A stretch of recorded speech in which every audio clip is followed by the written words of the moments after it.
You draw cartoons for a living for average Australians. You've got a real feel for the Australian public.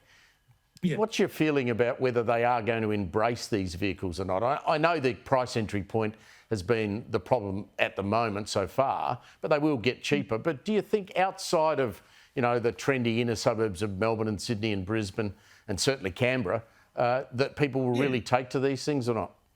Look, they work well in the city because they actually, as I said, they don't like long-distance, high-speed motoring, but they work well with stop-start, which is just the opposite to an internal combustion engine. So they actually kind of work quite well in the city. But where are you going to plug this thing in at home? If you're living in a, I don't know, terrace house in Surrey Hills or somewhere or other, or, you know, Fitzroy, wherever you are, I mean, where are you going to plug the damn thing in? And I think certainly in rural and regional Australia, this not thought out at all, and it will damage tourism. So I've been out in Western New South Wales covering stories for the Daily Telegraph on the Darling River. Now, once you get out there, I mean, there's nothing. So tourism in these places will just vanish because no one will be game enough to try and take an electric vehicle out there.